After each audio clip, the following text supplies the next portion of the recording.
Hi juniors, today is Tuesday, April 21st. We have a shortened week this week, so I'm only giving you one task to complete this week. And I'm just going to get into it, introduce it, and send you on your way. So let's take a look. All right, so in Schoology, your assignment for this week again is under remote learning resources. So let me get there. All right, so remote learning resources, week of April 20th. Let's take a look.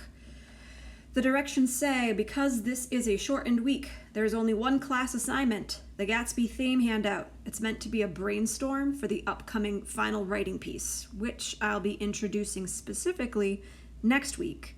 So this handout will help you in preparation for that. So it says, complete the Gatsby theme handout as a brainstorm. Let's take a look.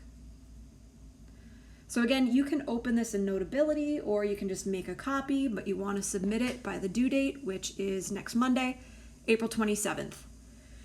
So it says, for each of the given topics from the novel, write a theme statement. Remember that a theme statement is more than one word or phrase. A theme statement must be a sentence that indicates what the writer is trying to say about a certain topic, a statement about life. Then find a passage from the text that supports your theme statement. Add the page number. Finally, explain how each theme statement that you wrote relates to the novel and expresses Fitzgerald's meaning. So this is the same format that you've been doing for the past 2 weeks with the lens analysis. You have a topic, like the American Dream. You create a topic sentence or theme statement that relates to the American Dream as it plays out in the book. You give a quote that supports what you were saying in textual evidence, and then your explanation as to how that textual evidence explains your topic sentence. So I'm going to go through each of these with a little bit of detail in the next couple minutes. So the first topic is the American Dream. All right, so that first topic, the American Dream. Gatsby is the quintessential image of the guy who went from nothing and rose to wealth. He starts as that poor farmer's son in the Midwest and then ends up, through various means, becoming one of the richest men on Long Island. And yet, by the end of the book, he's not enjoying all this wealth he's amassed. He ends up shot dead in his own swimming pool. So this whole idea of the American dream of making making something out of nothing just by your sheer effort, it lands Gatsby dead in a swimming pool. What does Fitzgerald seem to be saying about the American dream if that's what happens to people who pursue it? The second topic, the culture clash of society. So for the culture clash one, some of you already talked about this in your Marxist analysis for chapters 8 and 9. The culture clash is all about how different levels of society or races sometimes interact in the book and how they treat each other and who is causing the clash and who's just trying to get by day to day and who's causing the problems versus who might be the victims.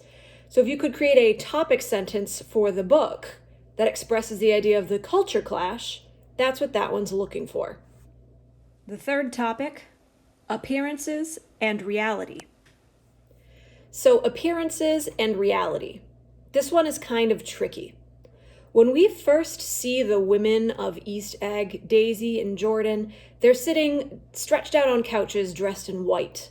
White is a color of innocence and purity and all these things. But we know that Daisy goes on to have an affair with Gatsby. Daisy goes on to hit Myrtle with her car. So if anything, she's nothing like an innocent figure or idol or golden girl. She is a player in this game, and she leaves Gatsby out to dry, and when he dies, doesn't even leave her a flower. So appearances versus reality. You could also take the route of Gatsby. During the war, he had learned already from Wolfsheim how to act like a gentleman, which kind of tricks Daisy into believing that he had the money to support her and take care of her, when in reality he had nothing of the kind. So there are a lot of different topics about appearances and reality. You could create a topic sentence about it and use any sort of powerful quote from those situations to back yourself up. The fourth topic is moral corruption.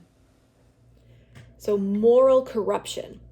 One of my best favorite lines from chapter 8 is when Wilson is kind of losing it after Myrtle dies, rocking back and forth. His neighbor Michaelis, who's the Greek, I think he's a baker who works nearby, is sitting with him. And Wilson tells Michaelis the story of right before Myrtle ran out into the street.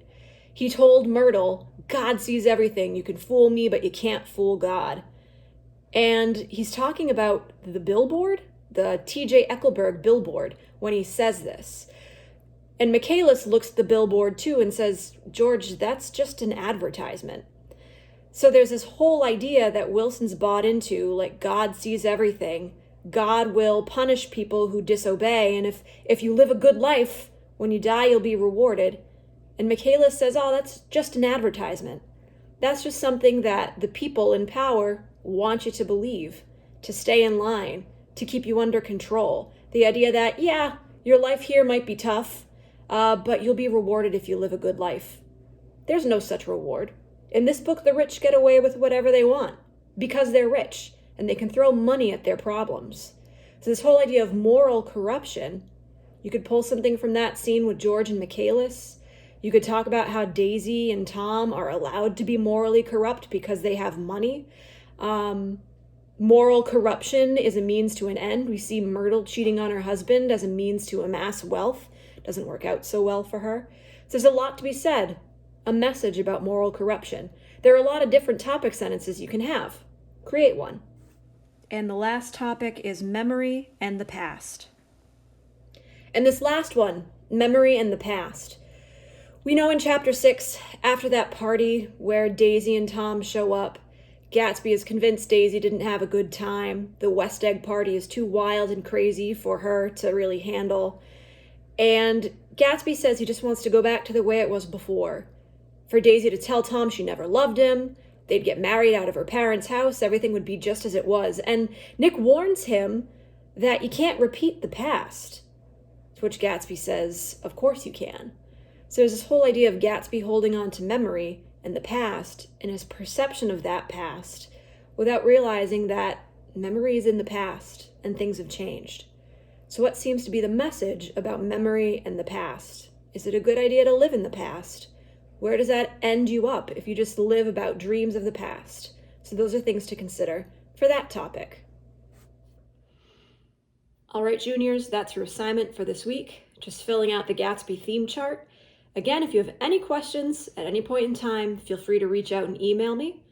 Otherwise, just complete the task by the timestamp that's on Schoology, which is next Monday, the 27th. Take care this week and hope to hear from you soon. Bye.